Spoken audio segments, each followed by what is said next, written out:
போன வீடியோல டிப்ரிசியேஷன்னா என்ன, ஸ்கில்ஸ் எப்படி வந்து டிப்ரிஷியேட் ஆகுது அப்படின்றத பத்தி பார்த்துருப்போம். So welcome to way down vlogs. This is day 7. So இன்னைக்கு நம்ம என்ன பார்க்க போறோம் அப்படின்னா, ரிட்டர்ன் ஆன் இன்வெஸ்ட்மெண்ட் அப்படின்ற ஒரு டாபிக் பத்தி பார்க்க போறோம். ஸோ ஒரு சின்ன டாபிக் தான். ஸோ வாங்க பார்க்கலாம். ஸோ ரிட்டர்ன் ஆன் இன்வெஸ்ட்மெண்ட் அப்படின்றது ஒன்றும் கிடையாது. அதாவது ஒரு பிஸ்னஸில் வந்து டோட்டல் இன்வெஸ்ட்மெண்ட் பண்ணியிருப்பாங்க. அதாவது டோட்டலாக ஒரு இன்வெஸ்ட்மெண்ட் பண்ணியிருப்பாங்க. அதாவது கேபிட்டலாக இருக்கலாம், இல்லை நீங்கள் நம்ம ஃபர்ஸ்ட் பேலன்ஸ் ஷீட் பார்த்தோம், அதில் வந்து லோன் வாங்கி லோனு ப்ளஸ் கேபிட்டல், அதாவது நம்மளோட முதல் நம்ம எவ்வளோ போட்டிருக்கோம் அப்படின்றதெல்லாம் வச்சு எப்படி நம்ம பிஸ்னஸ் ஸ்டார்ட் பண்ணுறோம் அப்படின்றது இருந்திருக்கும்.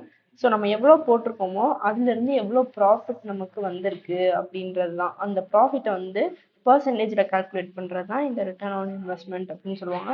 ஸோ இதுக்கு ஃபார்முலா என்ன அப்படின்னா, ஃபர்ஸ்ட் ப்ராஃபிட்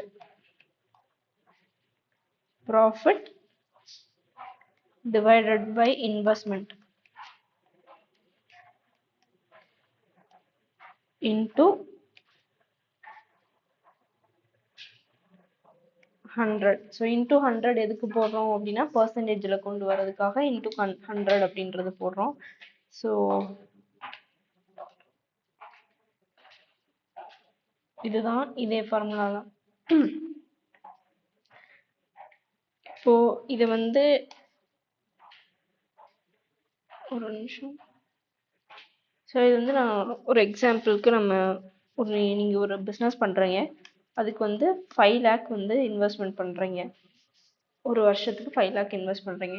ஸோ உங்களுக்கு வந்து அதாவது 1 மந்த்துக்குன்னு வச்சுக்கலாம். ஃபர்ஸ்ட் மந்த்துக்கு நீங்கள் 5 lakh இன்வெஸ்ட் பண்ணியிருக்கீங்க. ஸோ அதுலேருந்து உங்களுக்கு ஒரு 1 lakh உங்களுக்கு வருதுன்னு வச்சுக்கலாம். 1 lakh வருது அப்படின்னா உங்களோட ரிட்டர்ன் ஆன் இன்வெஸ்ட்மெண்ட் வந்து 20%. ஸோ இதுதான் உங்களுக்கு வந்து ரிட்டர்ன் ஆன் இன்வெஸ்ட்மெண்ட். நீங்கள் எவ்வளோ போடுறீங்களோ அதுலேருந்து உங்களுக்கு 20% வந்திருக்கு, ரிட்டர்ன் வந்திருக்கு அப்படின்றது தான் இதுக்கான அர்த்தம்.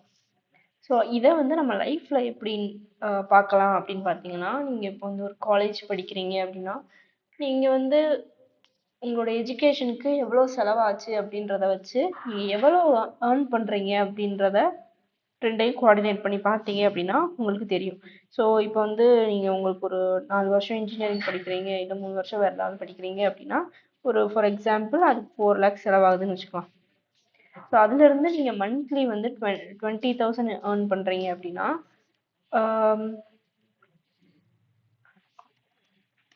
20,000 போட்டால் 5% உங்களுக்கு வந்து ரிட்டர்ன் வருது அப்படின்னு அர்த்தம். ஸோ இந்த 20% வந்து நம்ம மந்த்துக்கு தான் போட்டிருக்கோம்.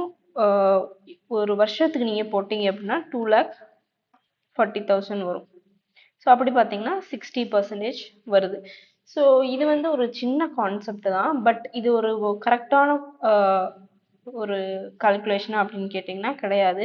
ஸோ நீங்கள் 4 வருஷம் நீங்கள் போட்டிருக்கீங்க அப்படின்னா அதை வந்து 1 மந்த்தில் எடுக்கிறது கஷ்டம். ஸோ அதே மாதிரி அது உடனேவும் உங்களுக்கு ரிட்டர்ன் ஆயிடாது. நீங்கள் ஒவ்வொரு வருஷம் நீங்கள் வெயிட் பண்ணணும். அதுதான் அதை வந்து நம்ம சரியாக கால்குலேட் பண்ணணும். ஏன்னா இதில் வந்து டைம் வந்து பெரிய ரோல் ப்ளே பண்ணுது.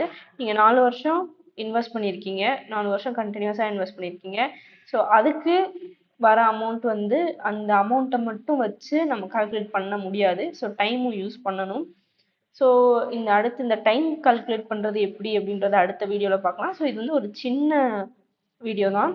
ஸோ ஏன் சொல்கிறேன் அப்படின்னா, இந்த லைஃப்பில் வந்து நீங்கள் இந்த ரிட்டர்ன் ஆன் இன்வெஸ்ட்மெண்ட் அப்படின்றது வந்து அதிகமாக இருக்கணும். அப்படின்னா ஒன்று, உங்களோட எஜுகேஷன் செலவு வந்து குறைக்கணும். ஸோ இப்போ வந்து நம்ம எங்கே படிக்கிறோம் அப்படின்றது விஷயம் கிடையாது, எப்படி படிக்கிறோம் அப்படின்றது தான் விஷயம். ஸோ நாம் வந்து எந்த மாதிரி லேர்ன் பண்ணிக்கிறோம் அப்படின்றத வச்சு தான் இருக்குது. ஸோ நீங்கள் நிறைய அமௌண்ட் கொடுத்து தான் படிக்கணும் அப்படின்னு அவசியம் கிடையாது. யூடியூப்ல நிறைய வீடியோஸ் வந்து அவைலபிளாக இருக்குது. ஸோ அந்த மாதிரி நீங்கள் அப்படி யோசிக்கணும். இல்லை உங்களோட டார்கெட் இருக்கு இல்லையா, நான் வந்து இவ்வளோ தான் ஏர்ன் பண்ண போகிறேன் அப்படின்ற மாதிரி உங்களோட டார்கெட்டை ஃபிக்ஸ் பண்ணிக்கணும். ஒன்று இது ஹையாக இருக்கணும், உங்களோட ப்ராஃபிட் ஹையாக இருக்கணும். இல்லை உங்களோட டோட்டல் இன்வெஸ்ட்மெண்ட் நீங்கள் வந்து செலவு பண்ணுறது வந்து கம்மியாக இருக்கணும். ஸோ அப்படி இருந்தால் தான் உங்களோட ரிட்டர்ன் ஆஃப் இன்வெஸ்ட்மெண்ட் வந்து அதிகமாக இருக்கும். ஸோ உங்களுக்கு இந்த வீடியோ பிடிச்சிருக்கும்னு நினைக்கிறேன். ஸோ நெக்ஸ்ட் வீடியோவில் பார்க்கலாம். தேங்க்யூ, பாய்.